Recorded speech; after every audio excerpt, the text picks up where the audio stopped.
Prime Minister Scott Morrison has denied there was a hostile reception from local residents at a Newcastle pub on Wednesday night. Mr. Morrison was confronted by a disability support pensioner at Edgeworth Tavern, where he was chastised for the level of support he's provided older Australians. But the Prime Minister insisted it was actually a very warm reception, after being asked about the exchange on Thursday morning. There was one gentleman, Ray, who was very upset about a complicated case. It was involving Medicare and immigration issues. It was also involving income definitions under the pension regime, Mr. Morrison told reporters. He said his staff later met the man now identified as Ray to assist him with his personal circumstances.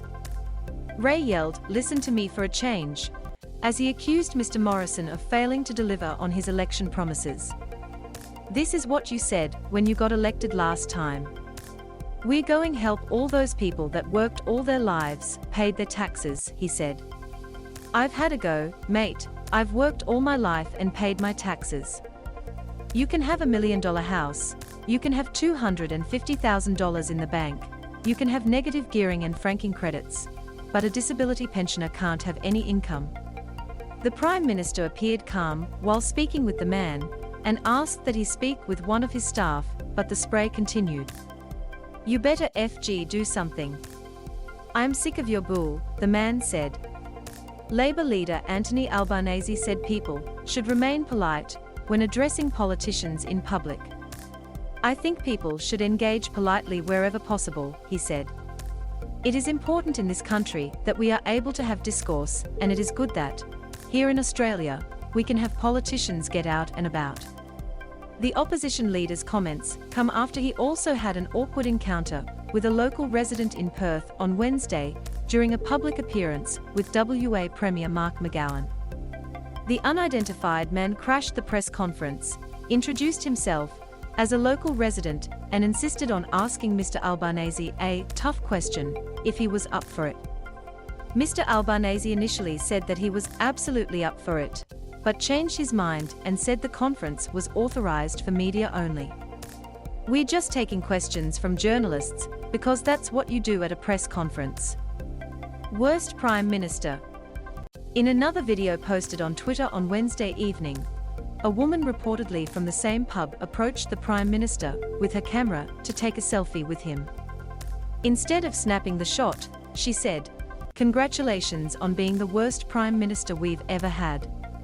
Mr. Morrison walked out of the shot, quietly muttering his thanks.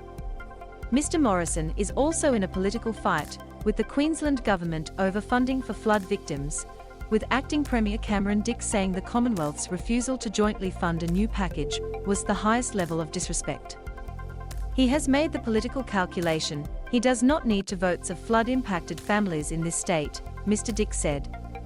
Agreeing to fund the package in a 50-50 arrangement, Mr. Morrison said it was something the Queensland government should be doing and accused them of not spending the money already given to them by the Commonwealth. "We need transparency. These big announcements and commitments are made by the Queensland government, but how much have they actually paid to people?" he told Brisbane Radio 4BC. "They want to play politics with this. I don't want to play politics with this. I just want to make sure people are getting the support that they need." Mr. Morrison said he agreed to the funding arrangement with a degree of cautiousness given the attacks came on the eve of an election. "Normally, we've worked very closely with the Queensland government and have worked throughout the course of the floods. But as we're coming into this election, I think people can see what's going on here," he said. State governments hold all the levers when it comes to protecting people on the ground from these disasters, and then when their policy failures come through they try and send the bill to the federal government. It's not taking responsibility. With AAP,